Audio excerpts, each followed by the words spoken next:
1.5 வருடங்களுக்கு பிறகு கிரவுண்டில் களம் இறங்க உள்ளார் நெய்மர். காத்திருந்த கால்பந்து ரசிகர்களுக்கு உற்சாகமூட்டும் செய்தியை இந்த தொகுப்பில் பார்க்கலாம்.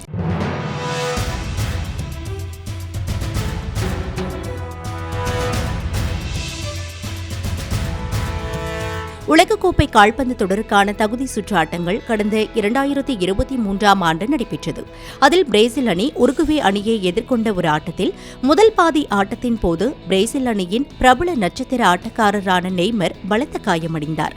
அதன் காரணமாக அவர் அந்த தகுதி சுற்று போட்டியில் இருந்து துரதிருஷ்டவசமாக வெளியேறினார். நெய்மருக்கு காலில் அடிபட்டு நடக்க முடியாத நிலை ஏற்பட்டது. அவரை ஸ்ட்ரெச்சரில் வைத்து மருத்துவமனைக்கு கொண்டு சென்றனர். அந்த போட்டியில் அவர் இல்லாத நிலையில் பிரேசில் அணி 2-0 என தோல்வியடைந்தது.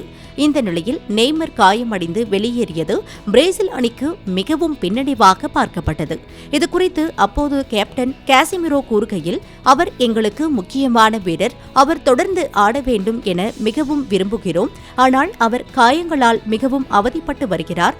காயத்தில் இருந்து குணமடைந்து ஃபார்முக்கு திரும்பும் போது மீண்டும் காயமடைகிறார் என்று காசிமிரோ வருத்தம் தெரிவித்திருந்தார்.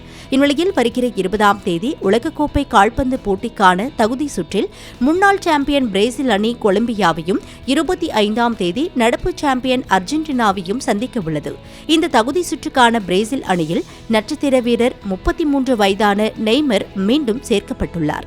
இவரின் இடது கால் முட்டியில் ஏற்பட்ட காயத்தால் நிறைய போட்டிகளை தவறவிட்டிருந்த நிலையில் தற்போது நெய்மர் 1.5 ஆண்டுகளுக்கு பிறகு பிரேசில் அணிக்கு திரும்பியுள்ளார். இந்த தகவல் கால்பந்து ரசிகர்கள் இடையே பெரும் உற்சாகத்தை ஏற்படுத்தியுள்ளது.